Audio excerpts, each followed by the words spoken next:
Ханталапай деген кезде асығым алшырып түскен кезде мен сендерге Ханталапай деп айталар. Сол кезде сендер асықты өздеріне жинай бастайсыңдар. Егер де түспейтін болса, онда біз оны атып ойнаймыз. Жарай ма балалар? Кәнекей, менің қолымда қазір 41 асық. Матвей, көмектес маған жинауға. Жоқ, маған жинасын. Нұрәлі, көмектес. Саламыз.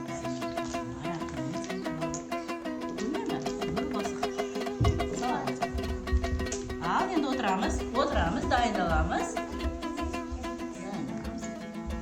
Әлі жинамаймыз. Жоқ, жинамаймыз. Балалар көрдіңдер ме? Бізде Ханталапай әлі түскен жоқ. Бірақ та біз бірдей асықты бір-бірінен ұсаме көрдіңдер ме? Екеуі бірдей. Атамыз, біреуіне тигіздік, аламыз. Келесі. Я екеуі бірдей. Лена ата ғой. Тамаша, біреуін аламыз.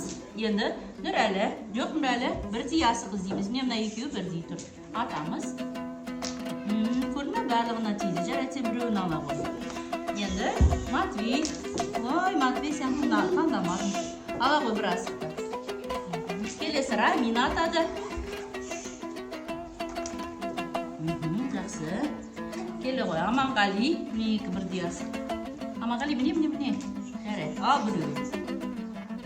Келе ғой, Рада атады. Мына екі бірдей асық.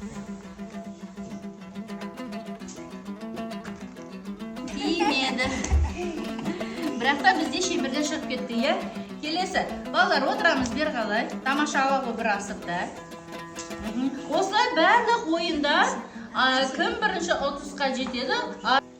Ханталапай! Жинаймыз, балалар, жинаймыз. Ханталапай! Бәрін жинаймыз. Тамаша. Ал санаймыз, кімде қанша асық. Лена, орнына отыра ғой.